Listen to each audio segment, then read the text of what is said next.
Welcome to the Power of One. Today, I am going to be speaking with Dr. Goldstein, and we're going to talk about a topic that I am sure many parents want to know about, ADD and ADHD. We're going to dive right into being diagnosed or what other alternatives may be available. Welcome to the show, Dr. Goldstein. Thank you. It's nice to be back. So let's talk about ADD and ADHD and what's the difference between both? Yeah, I think the first thing to remember is that they're really part of the same construct. ADD stands for attention deficit disorder. ADHD stands for attention deficit hyperactivity disorder. And if you look at basically the accepted definitions, some people have just the attention deficit problem, which means they have difficulties focusing. Kind of a classic example would be someone who's always daydreaming, can't quite seem to keep it together to listen to what other people are doing. The other side of it is the hyperactive impulsive portion, where people may be able to focus, but they are constantly fidgeting and moving, can't seem to sit still. So we see kids with both of those components, or sometimes we see them in what we call the combined ADHD condition. So how is a child diagnosed? Do you do a study on them, or is it based on what the parent or guardian says? No, it's a great question, and I will tell you that there's a lot of controversy about what ADHD is, and so it makes it that much harder to diagnose. There is no lab test or imaging study that will tell us if you have ADHD. So we do rely on just what you said. We rely on histories. The accepted definition of ADD and ADHD is that it needs to appear in two different environments. So typically that's in the home and in the school, if they're school age, that we try to assess. Because if it's only in one of those two, it suggests there may be other things that can mimic the symptoms of ADHD, but would be much less likely to be a cause of that if it's in both the home and school environments. So we give out questionnaires. We give out questionnaires. I think there are various screening tools or questionnaires that are used. We use something called the Vanderbilt forms, and they are multiple questions in a questionnaire that ask parents and teachers to rate on a scale of 1 to 3 how significant a particular type of behavior is. And then there are scoring tools to say if they score this number positive, that points us more towards it being ADHD or the ADHD or the combined form of the two. Now, it seems that, and I could be wrong, it seems like things spike at times, and it seems as if like ADD and ADHD, and so many children were diagnosed with it, say 10 or 15 years ago, but it's been around forever, correct? Yeah, that's correct. Why does it seem like there has been a rise in diagnosis, or is it just me? No, it's not just you. And when I say it's correct, it's been around for forever. We certainly have written accounts back into the 19th century that describe people who we would now consider to have ADHD just based on those descriptions. So yeah, I think we're pretty confident that it's been there. But there's clearly been a rise. It's risen to about the level of around 10%, give or take, of our kids, and in some communities more, in some communities less. And the reason for the rise is certainly subject of a lot of discussion. Part of it has to do with how attentive we are or aware we are of the importance of screening. Some kids we might have simply written off as being just troublemakers or kids with a learning difficulty, we are now understanding may not have those conditions, but they may have ADHD. So there's a greater awareness of the need to screen. There's a greater number of people who are doing the screening. In the old days, when I started my pediatric practice, we didn't really touch ADHD or the behavioral problems. That was all left to psychologists and psychiatrists for the most part. But it's now become really, unfortunately, because it is so common, a mainstay of the work that we do as well. So we have a lot more people looking for it, an increased awareness of how it may present, and a recognition that those presentations can be very, very different from person to person. So part of it has to do with that. The other part, and this is all speculation, but it certainly makes sense to me, is our society in general is becoming more and more restrictive in terms of physical activity. People are more sedentary. They need to focus more, listen more in order to do things. And that really can make it difficult for people who have a tendency to be a little bit distracted or a tendency to be a little bit hyperactive to perform as well as they might in another environment. We know that our personalities, our behavioral characteristics, much of which are genetic, and we would say that ADHD is probably a combination of genetic along with biological and behavioral factors. But we know that those genetic components take millions of years or thousands of years to develop. But our society has changed rapidly just in the last 40 or 50 years. So some people call, and I like the term, that ADHD is kind of an evolutionary mismatch. We still are evolutionarily at a point where our environment was much different than it is now, but we are forced to be in a society where the expectations are different. So many people would argue that ADHD is not a disease, but it's simply part of the spectrum of what is normal behavior. But in earlier times when you had to be more aware of everything around you, to look around for the animals that might be hunting you, or you had to be constantly on the move because your work and your life involved tremendous physical activity, that kind of behavior was just a better fit. But now we just, in general, not totally, but we in general live in a much more restricted world. And so people who may have those tendencies just don't fit in as well to the kind of demands of 21st century. We use America because that's the country that we know the best here, but certainly 21st century United States culture.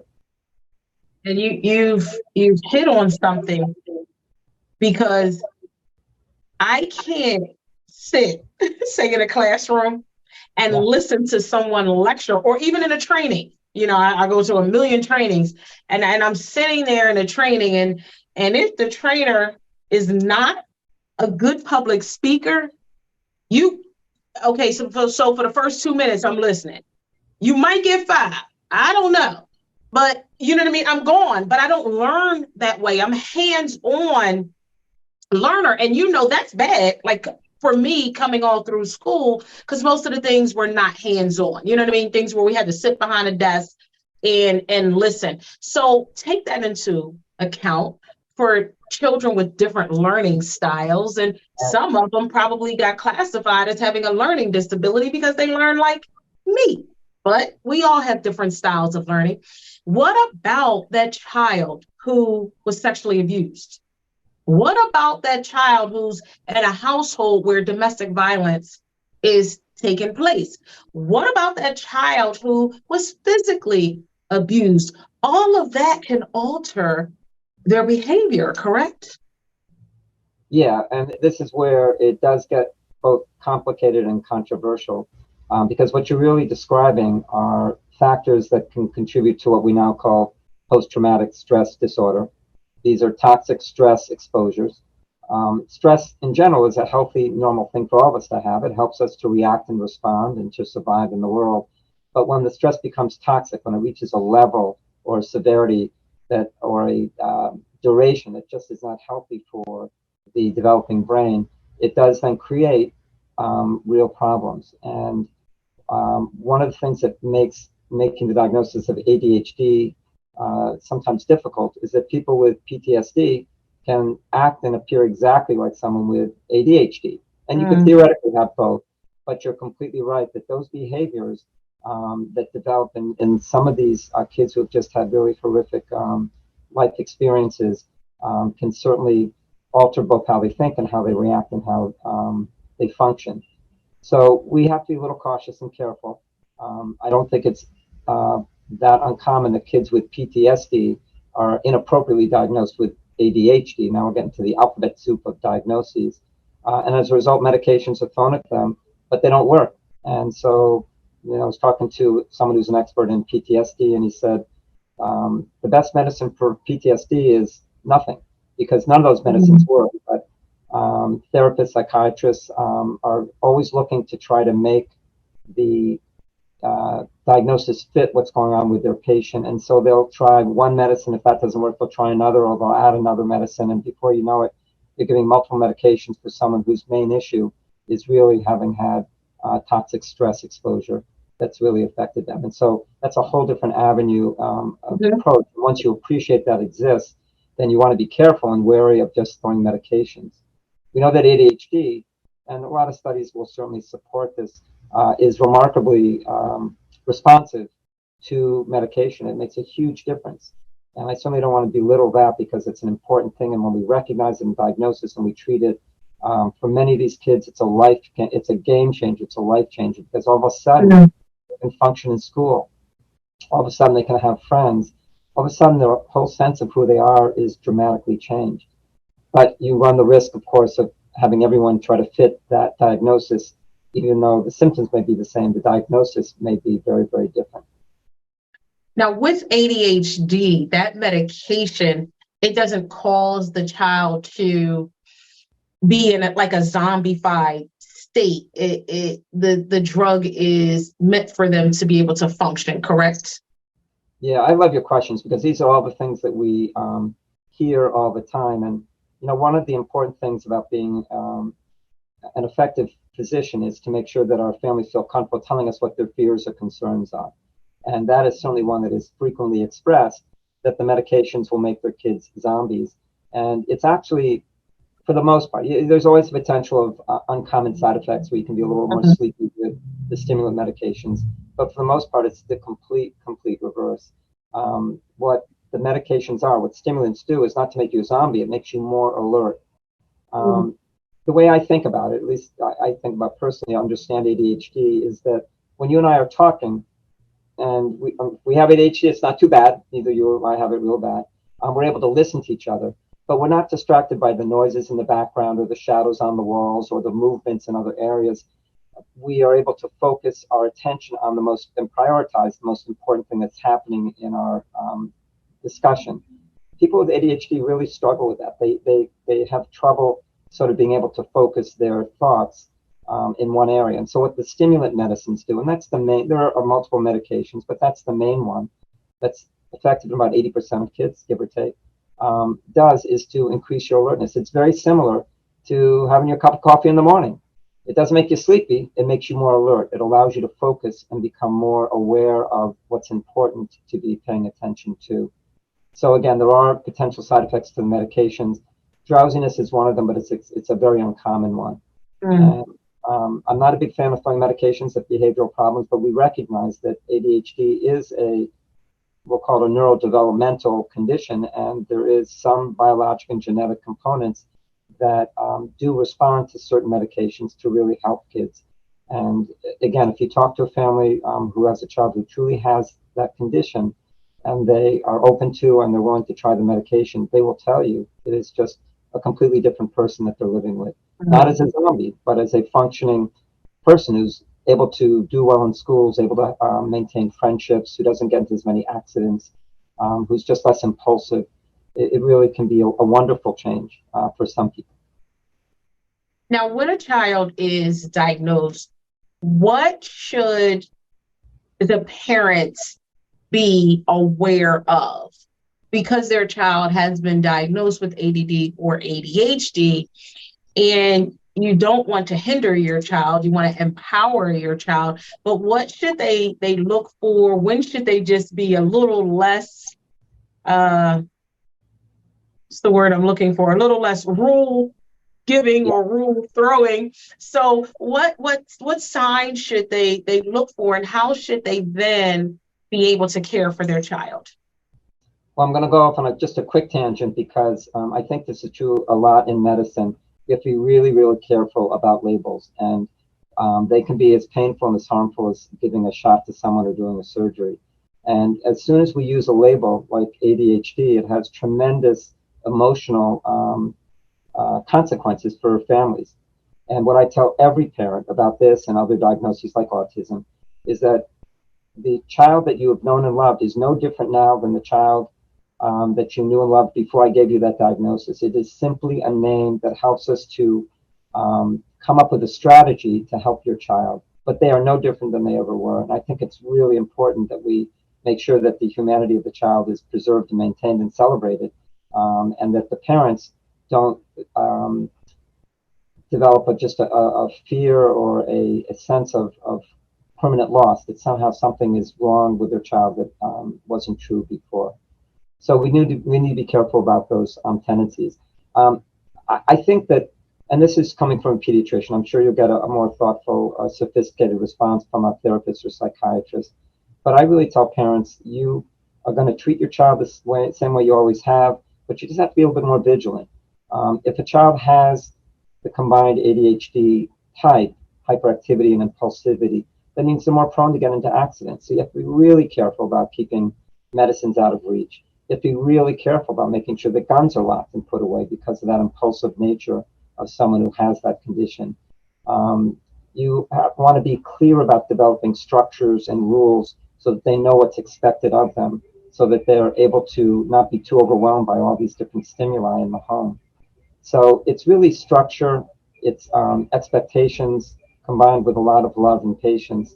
But in a sense, you're doing all the things you would do with any child, but just maybe a little bit more careful with those. When it comes to school, that's what individualized education plans are for, to provide additional support and to meet the needs of a child who may have a learning difference of some sort, or in this case, a behavioral one. And that's where one-on-ones are sometimes helpful. Smaller classroom settings, places where you can eliminate some of the external stimuli.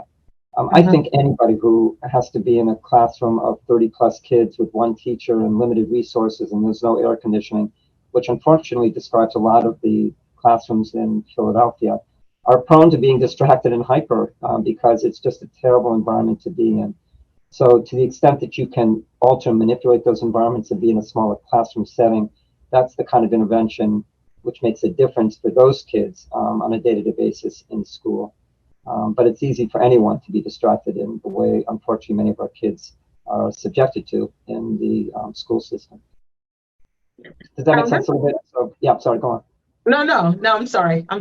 I remember reading an article and it spoke about obesity and ADD and ADHD. Is there any connection there? So I read that question because you were nice enough to send me your questions. And I said, no, there's no, connection, because ADHD, you're hyper, you're moving around all the time. At least you have the hyperactive impulsive component. So why would there be a connection with obesity? But then I did a little reading to learn about it, and it turns out there is a connection. We don't quite fully understand the correlation, but especially if you have the impulsive form of ADHD. And remember, there can be the attention deficit, it can be the hyperactive impulsive, or it can be a combination of the two. But if you have that impulsive component, that impulsivity is not dissimilar to the kind of impulsive choices people sometimes make to just eat a lot of food. So some studies absolutely show that there is a connection, that kids with ADHD do seem to be, doesn't mean they will, but they're maybe more likely to develop weight problems as well. The irony is, of course, is that the physical activity would reduce that, and the medications that we use also help to reduce that, although that's certainly not the intention of the use of the medicines, but they do reduce your appetite stimulation too. Are there alternatives for parents if they don't want to use the medication for their child? Yeah, there are always alternatives, and I would say, buyer beware, because there's a lot of stuff out there that's not really been thought through or evidence-based, but really simple things. And this is true about a lot of mental health needs. Getting your sleep, doing a lot of physical activity, those things help kids a lot, and with a variety of different mental health conditions or behavioral difficulties. So that's absolutely important. Yoga seems to help with the ability to relax and to learn how to develop greater focus. Those sorts of things definitely can make a difference for those kids. But having said that, the most really effective interactions or developed therapies that we've developed are a combination of medication with some kind of behavioral therapy. And the medication really is the one that does the most for people who are struggling with those behaviors. So although we are less likely to encourage the use of medications in younger kids, and by the way, that's another reason why we see more ADHD, we've now increased the ages that we're sort of recognizing that it might exist. Kids as young as 3 are now being diagnosed, and adults are now being diagnosed. Didn't used to be, but we're recognizing that they may have never been diagnosed as kids, but are certainly showing symptoms later on. And you said as young as 3 years old. Yeah, as young as Being, 3, we're seeing the diagnosis being made. Sure. but Yeah. I mean, Dr. Goldstein, 3 years old, they're just being a child, I'm sure. 4 years old, you know what I mean? Like, what child listens when you call their name? You know, that's what my son says. My daughter, his 2 daughters and a son, but Yeah. Kaylee, the love of my life, she's 5, going on 35. And I tell them, once you realize that she's the boss of the house, everything will be fine. He's like, she's just not listening. What? 5-year-old listen? She'll listen after about the 6th time you call her name. But I'm just saying, Dr. Goldstein, you know what I mean? How can a 3-year-old be diagnosed with ADD or ADHD? That is absolutely true. And we have those conversations frequently with families, that your child is simply a child and this is normal behavior. All kids at age 3 have what we might consider ADHD in older kids. But having said that, there are situations where their behavior is so extreme, it's so beyond the normal hyperness and normal excitability of kids, that we recognize that there probably is something else going on. And by the way, the recommendation is not to start medications for those kids. The emphasis in younger kids, and that's what we were talking about before about the medications, is really to focus more on behavioral therapy to help them and help the parents to learn how to create the structure to make their kids more able to function. But I will tell you that I've seen it, and it does happen, but it's extremely rare. So by far and away, the vast majority of kids aren't ADHD, but there is that really small percentage that show it at a younger age. And we may start medicines for them too, and actually it's different medicines that we're more likely to use for them as opposed to the stimulants. But they are by far and away the minority. The vast majority are really school age when this diagnosis comes out. And I'm going to say something. I don't know if this has anything to do with ADHD or ADD. And hopefully my son will and his wife will never see this show. But and talking about my Kaylee, and I love her to death. Yeah. But I do see some behaviors in her that are just like, And like, and I mean, you're a pediatrician, and I don't know whether you have children or not, but how is it that a child that age can learn how to tell a fib? Like, where do you get that from? You know what I'm saying? Like there's times where my granddaughter be like, listen, when I'm watching her and her siblings, mommy said I can have some ice cream. I'm like, girl, your mom ain't nowhere around, but you're 4 and okay. Where does that come from? Not a clue, but it's human nature, and we all do it at a young age. We all try to get over on our parents. What I tell parents all the time about the behavior, and this is why it's so important, by the way, to assess the behavior in other environments, is that it's the person they love the most that they're also the most likely to try to get over on. And that's just true because they're comfortable with that person. And all of a sudden, when they're with people they don't really know and they're not quite sure what to expect from them, all of a sudden they become, more polite and more likely to respond. And those are the kids that don't have ADHD. It's just they're kids being kids and learning how to get over on their parents. So there definitely is that. And ADHD in general is the symptoms are so generalizable to so many other situations. We already talked about loss of sleep, kids with learning problems, kids who've been exposed to social disruption or abuse. All of them may display as ADHD. They don't have it, but they have, a similar kind of set of symptoms. But that sort of personal preservation to get what you want and any way you can, somehow it's built into our genes. And I don't know enough about that to tell you why that happens, but it's absolutely true. Yeah, that's my Katie. And she does require, when I tell you hyper, my baby's hyper and she's done stuff, but she requires that attention. And I was telling my son and my daughter that you have to get stuff for her, because when she comes to my house, like I'll get her probably like those LOL bath balls, and I'll just give her a tub of water and I'll let her go for herself. You know what I mean? You mess up my table, you just mess up my table. But I give her stuff and she'll sit there for hours. But she has to, and it's so different from her brother, Cameron, he's like, Mimi, I need your phone.